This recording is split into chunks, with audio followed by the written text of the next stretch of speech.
Hello guys, finally मेरो छोराको exam सकियो। मेरो थ्रेडिङ गर्ने बेला भएको थियो। आज चाहिँ मेरो प्लानिङ भनेको पार्लरमा आफूले आफूलाई राम्रो बनाउन।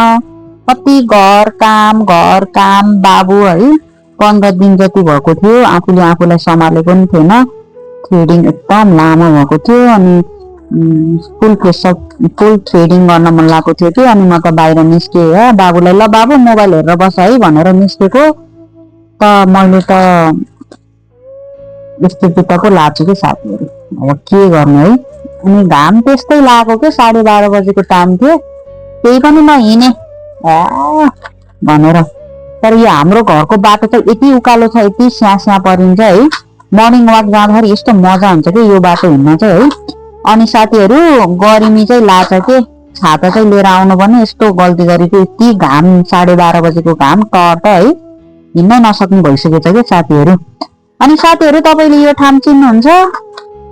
यसो कमेन्ट गर्नु होला है म कहाँनिर आइपुगेँ भनेर। मैले त्यो दिदीलाई फोन त गरेको थिएँ भोलि आउनु है भनेर। अहिले मैले फोन नगरिकन हिँडेँ, मन चुकचुक भइसकेको थिएँ। अब हेरौँ है त के हुन्छ। Oh my god, I am so lucky के उहाँ चाहिँ खुला हुनुहुँदो रहेछ। उहाँको दोकान र किचन एकै ठाउँमा हो, किचनमा हुनुहुन्छ कि जस्तो लागिरहेको थियो। अनि मैले दिदीलाई दिदी मेरो फुल थ्रेडिङ गर्नु है, कति राम्रोसँग गरिदिनुहुन्छ तपाईँले भनेर अलिकति मस्का हालेको थियो दिदीलाई। तर मस्का हाल्नु चाहिँ पर्दैन है साथीहरू। अनेस्टली भन्दाखेरि उहाँको चाहिँ थ्रेडिङ चाहिँ यति neat and clean and well finishing हुन्छ कि उहाँको। अब जति गुणगान गाए पनि अब कमै हो। अहिले म देखाइदिन्छु उहाँले कति राम्रो फिनिसिङ गर्नुहुन्छ भनेर।